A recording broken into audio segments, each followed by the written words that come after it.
Today we're going to talk about THG or the Hut Group. Now there has been some interesting developments with this stock that I have actually noticed and so have you over the last few days. So if you haven't been following too closely, now there has been a few things to keep an eye out for. Firstly, we've got news on obviously the boss of the Hut Group, Matthew Moulding, and he's now mentioned after this last period of volatility, and I'm talking huge volatility, which we'll talk about later, that he would accept an offer of £3 billion following the ongoing bidding war for his business, the Hut Group. Now, he has a golden share, which means he is able to veto and reject any incoming bid, and effectively it means that he has a lot of control and choice over this. So we have actually seen two previous bids so far, and at the moment I believe there is an ongoing bid that they are suggesting at the moment, but what he said is that he would take it for £3 billion. Now, this article explains it a little bit better, but they have obviously had two previous bids, and last week they received a bid offer of 170 pence per share from Balerian Capital and King Street Capital, which would value the business at £2.1 billion. Now, they rejected it, saying that it significantly undervalued the company and its future prospects. Well, that's interesting, and do take note here that Matthew Moulding holds 22% of the firm, and that actually he wants to stay interested and he wants to stay at the helm of the firm if it goes private, and he's very much said that the whole process of being listed and public on the stock market has sucked from start to finish. Now, this is the one thing that concerns me, and governance is not something I like to mess around with here, albeit I am an investor in Boohoo.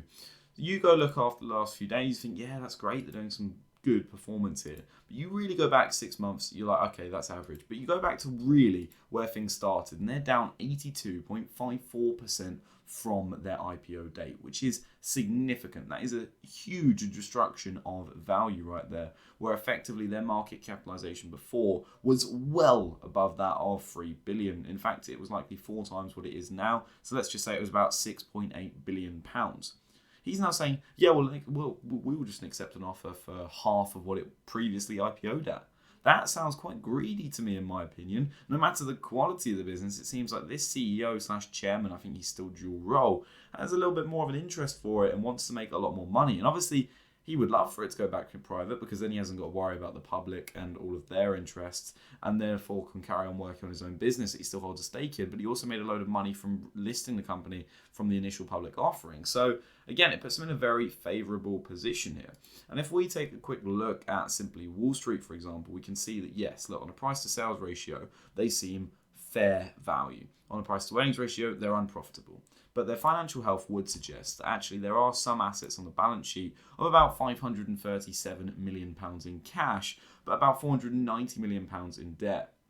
Now, you can see he has a raised capital here. It was quite significant they had done so. But then taking the business private after this obviously is advantageous for the boss, but not great for shareholders, especially if you had bought back in this period, even let's say a year ago, where you'd be down 77% at the moment, which again is not something I like. In their preliminary results, for instance, we do see some quite phenomenal growth amongst this. And if I just scroll up slightly so you can see it, you can see that their beauty, which is their largest sales by division, has grown year over year from 2020 to 2021 at 48.7%. Their nutrition has been a bit slower and has tapered off a bit with 17.3%. But if we're looking at like a 2-year growth, for instance, these are phenomenal growth rates and are extremely high and quite impressive in my opinion.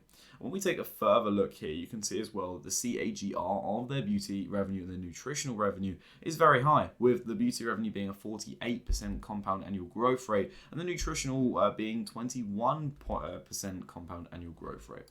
But when we actually take a look into this, and I really hate whoever designed this because quite frankly, who put the colouring on these pie charts because it's quite terrible in my opinion. When we actually jump into their income statement here, it's not as impressive as it may have seemed. Yes, these are some high growth figures here. Obviously, they are looking at gross profits and they have obviously adjusted that in some ways so it looks a little bit more favourable for their balance sheet as they are unprofitable, obviously. But again, this company has taken a bid. Now, a £3 billion bid, which suggests at the moment, obviously, they're unprofitable. Their cost of sales is £1.2 billion. Their revenue is nearly £2.2 billion. But their cost of sales has increased by more than their revenue. And their gross profit subsequently has increased less because of that difference in gap here. The trouble is with this large increase in the cost of sales, just to drive that revenue up, yes, it is growing, but it means the revenue isn't growing as effectively as the cost of sales is growing, which then again, it could be a turbulent time, and it could just mean due to the supply chain disruption that we have at the moment, obviously the business is just struggling, much like one of my investments in Boohoo, for example, and that likely could be the state. And they have obviously got high levels of depreciation and amortization. Well, they've lost about 100 out, well, they've written off about 169 million pounds off of their balance sheet, which actually has put them into an operating loss. If you look at this, after obviously some of the adjustment items here that they have obviously changed around, which is understandable given their recent IPO and their restructuring of their corporate structure, for example, and obviously the elevated delivery costs, as I mentioned earlier, with this crisis. But with that high amount of depreciation and amortization, which I'm not sure how they break it down or if they have broke it down here, because quite frankly, I looked at their annual report and it is awful to even read. There's 144 double pages and all the text is so spaced and small in different areas. I doubt there's even 50 pages worth of actual writing, but it's so spread out, it just quite annoyed me, to be honest. But there we are. So you can see here that actually with this depreciation and amortization, this pushed them into an operating loss, suggesting that actually if it wasn't so high, they would actually have an operating profit here. But that could be of a concern as well, because again, is this going to continue depreciating at a faster rate? Is this amortization something that is consistent and going to be ongoing? Is this why Matthew Moulding doesn't want to get this public criticism and therefore he wants to go back to the private arm? He's made his money. He's now absolutely minted more than he was before, and now he can go, yeah, you know what, I've got the business private, I can take more control, I don't have to worry about the public, I'll be obviously a majority investor in the business anyway, and I'll have a private firm looking after it for me as well, which it seems a bit weird. It's that corporate governance issues, corporate governance issues that they've had, and this is exactly why the share price has tanked and tanked again. Even from December 2021, it's dropped a further, well, at one point it was down to a further 60% to April 2022,